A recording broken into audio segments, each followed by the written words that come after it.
오늘 우리에게 주시는 하나님의 말씀은 누가복음 10장 38절에서 42절까지입니다. 그들이 길을 가다가 예수께서 어떤 마을에 들어가셨다. 마르다라고 하는 여자가 예수를 자기 집으로 모셔드렸다. 이 여자에게 마리아라고 하는 동생이 있었는데 마리아는 주님의 발 곁에 앉아서 말씀을 듣고 있었다. 그러나 마르다는 여러 가지 접대하는 일로 분주하였다. 그래서 마르다가 예수께 와서 말하였다.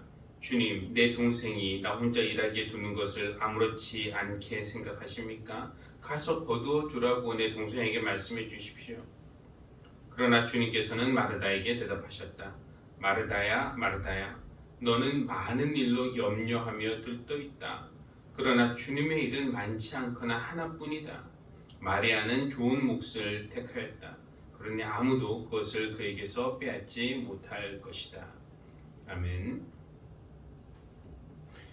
예수님이 제자들과 길을 가시다가 어떤 마을에 들어가셨습니다. 그곳에는 마르다와 마리아라는 자매가 살고 있었는데요. 우리는 그들이 살았던 동네가 베다니였다는 것을 요한복음을 통해 알고 있습니다. 베다니는 예루살렘에서 그리 멀지 않은 곳, 예수님이 예루살렘에 오셨다가도 밤이 되면은 예루살렘 모텔이나 여관에 묵으신 것이 아니라 베다니 마을로 오셔서 밤을 보내곤 하셨습니다. 인자는 머리 둘 곳조차 없다라고 말씀하셨던 우리 주님이 그래도 집처럼 여기며 편히 쉬실 수 있는 곳이 있었는데 베다니의 마르다와 마리아 집이 바로 그 집이었습니다. 예수님은 그곳에서 잠만 주무신 것은 아니었고요. 제자들과 대화하시면서 하나님 나라의 꿈을 심어주시고 또 하나님 나라의 백성으로 산다는 것이 어떤 것인지 가르쳐 주셨을 겁니다. 그리고 또 그곳에서 새로운 사람들도 만나셨겠죠. 새로운 사람들을 만나서 하나님 나라에 관해서 가르치며 그들과 교제하셨습니다. 요즘 말로 하면은 예수 운동으로 전도하신 것이죠. 그런데 이런 거 사람들 만나서 교제하고 가르치고 전도하는 것은 밥을 먹으면서 해야 좀 효과적이지 않습니까? 우리 주님 사역에 있어서 함께 밥을 먹는 것, 함께 먹고 마시는 것은 아주 중요한 일이었습니다. 밥을 같이 먹는다는 것은 하나의 장벽을 없애는 것이고 그만큼 가까워지는 것이죠. 바리새인의 제자들이나 세례 요한의 제자들은 기도하고 금식하는데 왜 당신 제자들은 먹고 마시기만 하냐라고 손가락질을 받을 정도로 예수님은 밥상 교제를 중요하게 여기시면서 실천하셨던 것입니다. 그런데 그런 밥상 교제를 위해서는 누군가는 청소하고 장을 보고 음식을 준비하고 대접하고 설거지하고 이런 수고를 해야만 하는 것이죠. 제가 직접 읽은 책은 아니지만 제목만으로도 제 시각을 넓혀준 그런 책이 있었는데 그 책 제목이 최후의 만찬은 누가 차렸을까? 라는 책이었습니다. 최후의 만찬은 유명하지만 그 음식을 차린 사람의 수고는 전혀 주목받지 못합니다. 그러나 그렇게 보이지 않는 수고의 손길이 없었다면 최후의 만찬도 없는 것이고 성찬식도 없는 것이죠. 그런 의미에서 마르다가 했던 대접하는 일, 이것은 크게 주목받지는 못했지만 매우 중요한 일이라고 할 수 있겠습니다. 마르다는 기꺼이 예수님과 그 제자들을 위해서 자기 집을 열었고 그들을 위해서 음식을 준비했는데 여러분 최소한 13명의 손님을 대접하려면 당연히 일손이 부족했겠죠. 그럴 때 동생이 함께 일하면서 도와주면 참 좋겠는데 마리아는 얄밉게도 도울 생각은 없고 예수님 발 곁에 앉아서 말씀을 듣고 있던 겁니다. 다른 남성 제자들처럼 말이죠. 이러면 어떨까요? 만약에 우리 지방 목사님들 모임이 우리 교회에 있어서 여선교회에서 몇 분이 간단한 식사와 다가를 준비하기로 했다고 가정해 보십시오. 근데 몇 명이 같이 하기로 했는데 그 중에 한 명이 와서 준비는 같이 하지 않고 맨 앞자리에 앉아서 말씀을 듣고 있다고 생각해 보세요. 나머지가 어떻게 생각하겠습니까? 아니, 왜 저기에 앉아 있지? 자기가 목사인가? 자기가 왜 여기 왔는지 모르나? 조금만 상상하면은 우리는 마르다의 심정을 충분히 이해할 수 있습니다. 마르다는 동생이 철이 없다고 그렇게 생각을 했을 겁니다. 그래서 예수님에게 와서 주님, 내 동생이 나 혼자 일하게 두는 것이 아무렇지도 않습니까? 가서 거들어 주라고 내 동생에게 말씀해 주십시오. 그런데 예수님은 마르다에게 다른 이야기를 하십니다. 마르다야, 마르다야, 너는 많은 일로 염려하며 들떠 있다. 그러나 주님의 일은 많지 않거나 하나뿐이다. 마리아는 좋은 몫을 택하였다. 우리가 마리아와 마르다와 마리아를 비교해 볼 수 있는데요. 먼저 시각적으로 비교해 보면은 마리아는 앉아 있었고 언니 마르다는 서 있었습니다. 그렇죠? 예수님이 어떤 자세로 계셨는지는 모르겠지만 어딘가에 앉아 계셨겠죠. 그리고 마리아는 주님 발 앞에 앉아 있었고요. 마르다는 주님 곁에 와서 서 있었습니다. 우리가 세 사람의 높이를 비교해 볼 수 있는데요. 예수님을 기준으로 마리아는 더 낮은 곳에 마르다는 더 높이 있음을 그려볼 수 있습니다. 가장 높이 있는 사람은 마르다, 그 다음에 예수님, 그 다음에 마리아. 이것이 마르다와 마리아의 첫 번째 차이점이라고 할 수 있겠고요. 두 번째 차이점은 마리아는 예수님 말씀을 듣고 있었고 마르다는 예수님에게 말하고 있었습니다.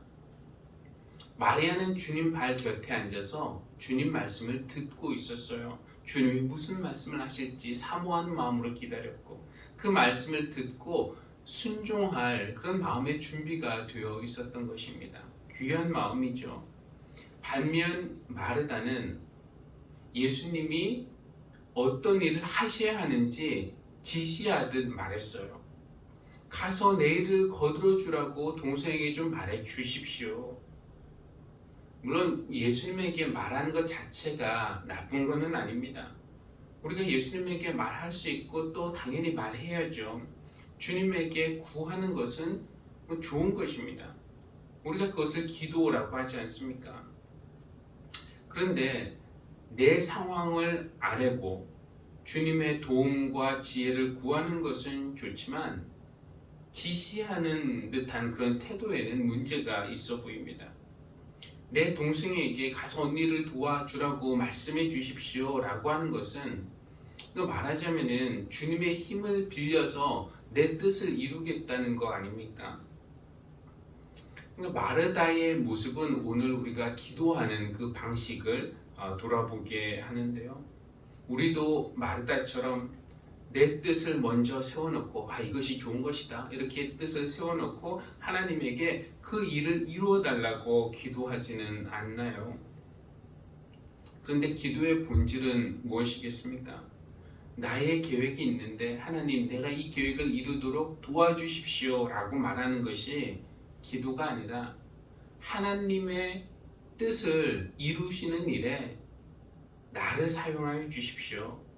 그 하나님의 뜻이 무엇인지 내가 깨닫게 해주시고 그 일을 이루시는 일에 나를 사용하여 주십시오 라고 말하는 것이 기도의 본질이겠죠.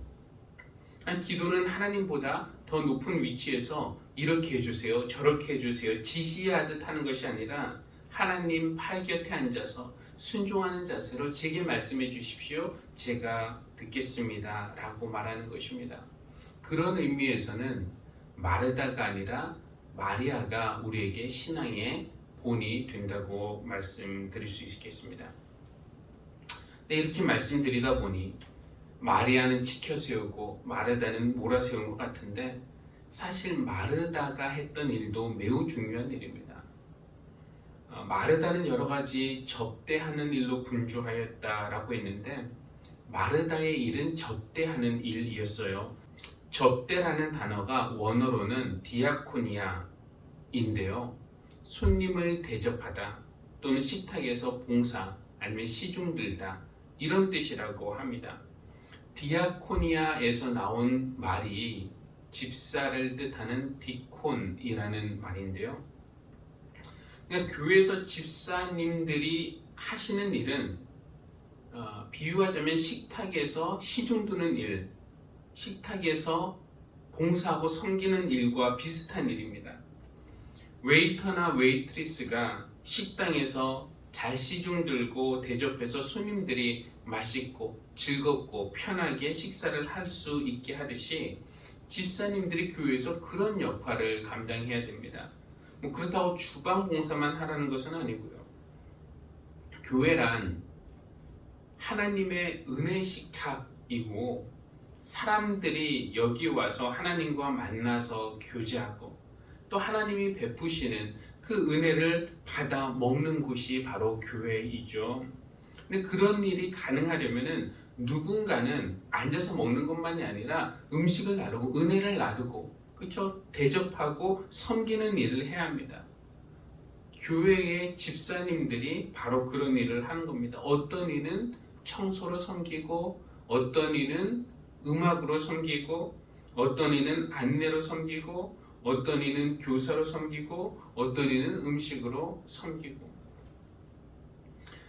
다른 사람들이 교회에서 하나님을 만나고 하나님의 은혜를 받을 수 있는 그런 환경과 분위기를 만들기 위해서 섬기는 분들이 바로 집사님들이고 마르다가 했던 일은 바로 집사님들에게 본이 되는 그런 일이었습니다. 문제는 마르다가 대접했다 여기에 있는 것이 아니라 그 일로 인해서 마음이 분주했다는 것이고 또 예수님이 지적하듯이 많은 일로 염려했고 들떠 있었다라는 것입니다. 마르다는 무슨 염려를 했을까요? 이거 음식이 모자라면 어떡하지? 사람들이 맛없다고 말하면 어떡하지? 여자가 집안일을 뭐 이렇게 하냐고 흉보면 어떡하지? 그러면 창피한데 마리아는 왜 안 도와주지? 마르다의 대접은 접대는 칭찬받을 만한 것이었지만 그게 분주함, 염려, 초조함 그런 것은 아니었습니다. 사실 우리 삶도 참 분주하죠. 그런데 분주하다 보면 실수할 때가 많고 더 심각한 것은 분주하다 보면 정말 중요한 것을 잊어버리기가 쉽다라는 것입니다. 어떤 책을 읽다가 분주함에 대해서 이렇게 설명하는 것을 보았는데요. 이 한자에 망이라는 자가 있는데 여러 가지 뜻이 있죠. 망자에는 뭐 망할 망도 있고 멸망할 때 망할 망, 희망할 때는 바랄 망 뭐 있는데 망각, 건망 할 때 쓰는 잊을 망도 있고 그리고 공사, 다망 할 때 쓰는 분주할 망도 있다는 겁니다. 잊을 망과 분주할 망은 여러분 화면에서 보듯이 글자 성분이 같습니다. 두 글자 모두 망할 망과 마음심이 결합된 형태입니다. 망할 망 아래 마음심자를 쓰면은 잊을 망이 되고 망할 망 옆에 마음심 변을 달면은 분주할 망이 된다고 해요. 책의 저자는 이런 말을 합니다. 분주한 것과 잊어버리는 것은 거의 같다. 분주하게 지내다 보면 가장 소중한 것이 무엇인지 쉽게 잊어버린다라고 말이죠. 당장 급한 일에 매달리다 보면 거기에 분주하다 보면은 정작 더 중요한 일, 소중한 일은 잊어버리기가 쉽다라는 것입니다. 마르다가 그랬어요. 그런데 어디 마르다만 그러나요? 우리도 먹고 살기 바쁘다는 핑계로 마땅히 해야 할 더 소중한 일들을 소홀히 여길 때가 참 많습니다. 더 소중한 일이란 무엇이겠습니까? 오늘 우리가 읽은 마르다와 마리아의 이야기는 지난주에 들었던 선한 사마리아인의 비유와 함께 읽어야 할 말씀입니다. 두 이야기가 하나의 세트라는 것인데요. 이 이야기의 시작은 한 율법 교사의 질문에서 시작되지 않았습니까? 어떻게 하면 내가 영생을 얻을 수 있겠습니까? 답이 무엇이었나요? 첫째는 마음과 목숨과 힘과 뜻을 다하여 하나님을 사랑하는 것이고, 둘째는 내 이웃을 내 몸같이 사랑하는 것이었습니다. 그러니까 그 율법교사와 예수님의 대화 바로 뒤에 이어지는 선한 사마리아인의 이야기를 통해서 예수님은 우리에게 어떻게 이웃을 사랑할 수 있는지를 가르쳐 주셨고, 오늘 마르다와 마리아의 이야기를 통해서는 어떻게 하나님을 사랑할 수 있는지를 가르쳐 주시는 겁니다. 그러니까 둘 다 중요하죠. 이웃을 사랑하는 것, 하나님을 사랑하는 것. 마리아처럼 하나님 앞에 앉아서 그분 말씀을 사모하면서 또 들으면서 은혜를 받는 것, 이것이 하나님을 사랑하는 방법인데 그것도 중요하고요. 마르다처럼 손님을 대접하기 위해서 내 집을 열고 수고하고 봉사하는 손길과 마음도 중요합니다. 그런데 문제는 이런 일을 할 때 우리 마음이 분산되는 것이고, 염려하고 초조하느라고 집중하지 못하는 거예요. 주님이 이런 말씀하시잖아요. 하나님의 일은 많지 않거나 하나뿐이다. 말씀을 듣는 예배 자리에서도 자녀 걱정, 부모 걱정, 회사 일 걱정, 돈 걱정, 저녁은 무엇을 먹을지 걱정, 이것저것에 마음이 빼앗겨서 예배의 기쁨을, 예배 시간에 하나님이 주시는 그 은혜를 놓치는 경우가 있다는 것이 안타까운 일이고요. 또 남을 위해서 섬기고 봉사하는 순간에도 마음이 분주해지고 흐트러져서 이거 왜 나만 이러고 있지? 사람들이 알아주기는 할까? 누구는 얌체같이 빠졌네? 여기저기 마음이 분산되어 섬기는 기쁨 자체를 놓치는 것이 안타까운 일입니다. 그래서 더 중요한 것은 말씀을 들을 때는 마리아처럼 마음을 다해서, 심지어 자기 역할을 잊어버릴 정도로 집중해서 귀를 기울이는 것이고요. 또 마르다처럼 섬길 때는 분주함이나 염려나 근심 때문에 섬김의 기쁨을 빼앗기지 않는 겁니다. 오늘 말씀 이렇게 정리하고 싶어요.